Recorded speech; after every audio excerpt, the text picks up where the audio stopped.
E keni menduar ndonjëherë se çfarë i bën organizatat të funksionojnë vërtet? Sigurisht, nuk janë thjesht planet e biznesit apo ato organigramat e komplikuara. Jo, ka diçka më të thellë, ca forca të padukshme që i japin formë çdo gjëje. Dhe pikërisht këto forca do të zbulojmë sot duke u thelluar në kornizën gjeniale të Andrew Grove. Pra, për të filluar, le të marrim diçka fare të zakonshme, diçka që e bëjmë të gjithë. Do të shohim se si 3 vendime krejt të thjeshta, të përditshme, në fakt fshehin brenda tyre sekretet e mëdha të menaxhimit në vendin e punës. Mirë, atëherë pyetja që shtrohet është kjo: çfarë në fund të ditës na kontrollon sjelljen? Çfarë na bën të veprojmë ashtu siç veprojmë? Sipas Groves, e gjitha mund të përmblidhet në 3 skenar fare të thjeshtë. Okej, skenari i parë. Imagjinoni sikur na duhen goma të reja për makinën. Çfarë bëjmë? Fillojmë kërkojmë, krahasojmë çmime, lexojmë vlerësime online. Në fund fare, vendimi ynë drejtohet nga një forcë vetme dhe shumë e fuqishme. Interesi ynë vetjak. Duam produktin më të mirë me çmimin më të ulët. Pik. Nuk na intereson fare mirëqenia e shitësit apo jo. Është thjesht një transaksion i pastër. Mirë, i blem gomat. Tani jemi në makinë, duke vozitur me gomat tona të reja dhe bam, semafori bëhet i kuq. Çfarë bëjmë? Ndalojnë. Madje pa e menduar fare. Po pse?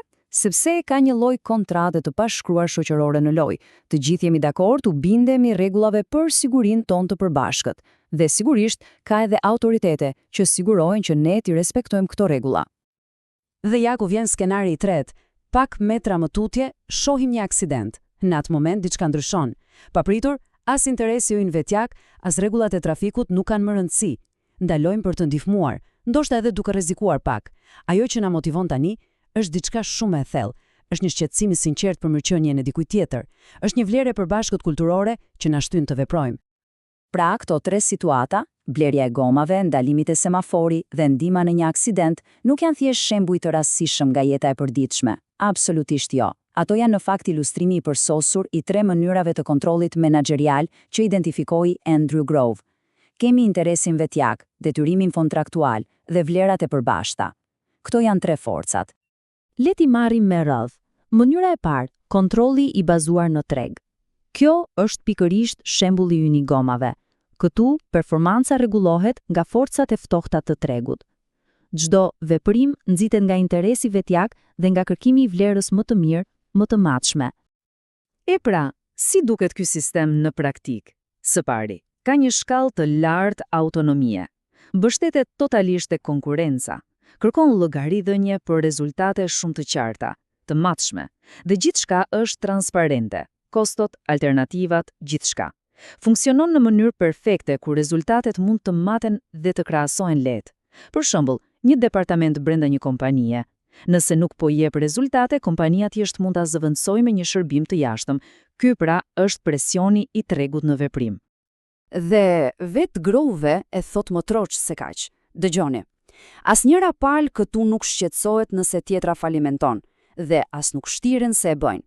Kjo është një mënyrë shumë efikase për të blerë dhe shitur goma. E thjesht dhe e qartë. Ky citat kap tamam thelbin e këtij kontrolli. Është jo personal, por jashtëzakonisht efikas. Gjithçka ka të bëjë me transaksionin dhe vlerën, asgjë më shumë. Okej, le të kalojmë tek mënyra e dytë. Kontrolli kontraktual.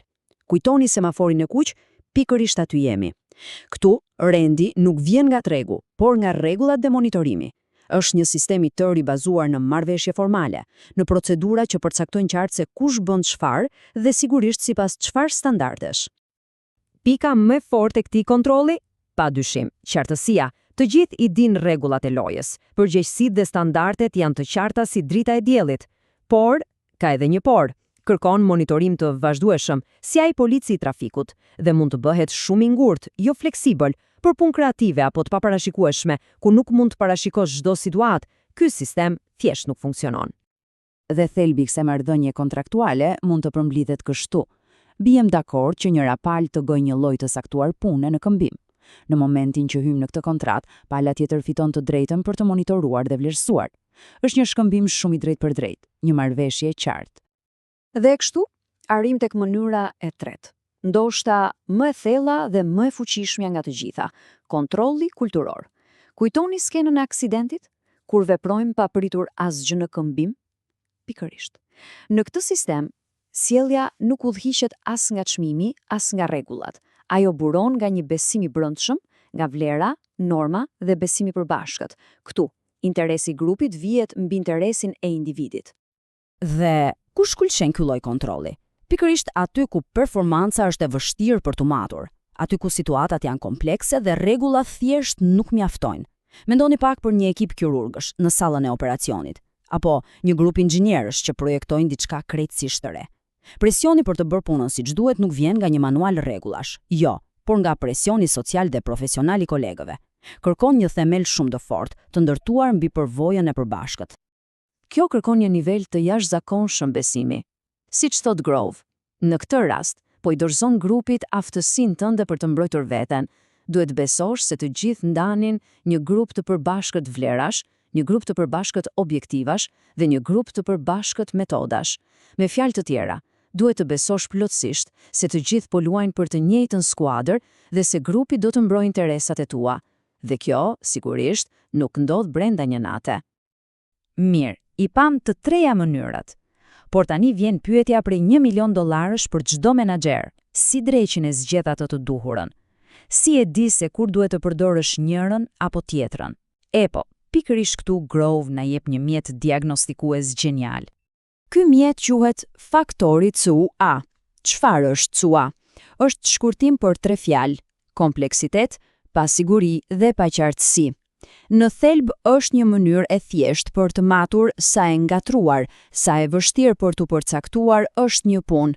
Dhe rregulli është i thjeshtë, sa më i lartë të jetë ky faktor CUA, aq më e pamundur bëhet që të mbështetesh vetëm te rregullat e qarta apo matjet e thjeshta. Dhe ja ku e kemi matricën që i bashkon të gjitha pikat. Shikojini me kujdes. Ajo na tregon saktësisht se cilën mënyrë të zgjedhim. Le ta analizojmë. Në anën e majt kemi punë të thjeshtë, pra faktor CUA i ulët. Këtu, nëse dominon interesi vetjak, mënyra e tregut është perfekte. Nëse dominon interesi grupit, atëherë funksionon mënyra kontraktuale. Tani, hidhini syt në të djartë, ku puna bëhet komplekse, pra CUA i lartë. Këtu, gjërat ndryshojnë. Vetëm një kombinim funksionon, interesi grupit dhe mënyra kulturore. Po ai kuadrati tjetër, aty lart, ai është receta e sigurt për kaos. Punë komplekse e kombinuar me interes vetjak, thjesht nuk funksionon. Tani, mund të tundohemi të mendojmë se gjithçka është e zezë apo e bardhë, që duhet të zgjedhim vetëm njërin nga këto mënyra dhe t'i qëndrojmë besnik. Por jo. Grove na thot se menaxhimi i vërtet, menaxhimi efektiv, nuk është të zgjedhësh njërin, por është arti i kombinimit të trejave me shumë zgjuarsi. Le ti i hedhim një sy të shpejt për t'i përmbledhur. Kjo tabel na tregon avantazhet dhe disavantazhet e secilës. Mënyra e tregut e bazuar te çmimi, e shkëlqyer për rezultate të matshme, por shpesh jo praktike brenda një organizate të vetme. Ajo kontraktuale e bazuar te rregullat, perfekte për detyra të qarta, por problemi është ngurtësia, dhe në fund ajo kulturore e bazuar te vlerat, shumë e fuqishme për punë komplekse, por kërkon të merë si shumë kohë për të ndërtuar. Cila është ideja kryesore që duhet të marrim me vete? E gjithë teoria e Groves mund të distilohet në një proces shumë praktik me 3 hapa, për çdo që ka një rol drejtues. Hapi i parë: diagnostiko situatën. Analizo faktorin CUA të punës dhe motivimin e ekipit. Hapi i dytë: zgjidh mënyrën kryesore të kontrollit që i përshtatet më së miri asaj diagnoze. Dhe hapi i tretë, ndoshta më i rëndësishmi: kombino dhe përshtat. Sepse realiteti është që shumica e punëve kanë elementa nga të treja mënyrat. Puna e një menaxheri nuk është statike, ajo evoluon vazhdimisht bashkë me situatën. Dhe e gjithë kjo na sjell tek mesazhi përfundimtar, tek ideja thelbësore e Grovit. Dhe është kjo: menaxhimi nuk është kontroll autoritar, është zgjedhja inteligjente e mekanizmit të duhur të kontrollit. Pra, menaxhimi i mirë nuk ka të bëjë me mbikëqyrjen e çdo lëvizje apo me dhënien e urdhrave. Ka të bëjë me ndërtimin e një sistemi ku puna e mirë ndodh pothuajse natyrshëm, sepse është zgjedhur me zgjuarsi mjeti i duhur për punën e duhur. Dhe kjo, besoj, është një mënyrë krejtësisht e re dhe shumë më fuqizuese për të parë artin e vërtet të menaxhimit.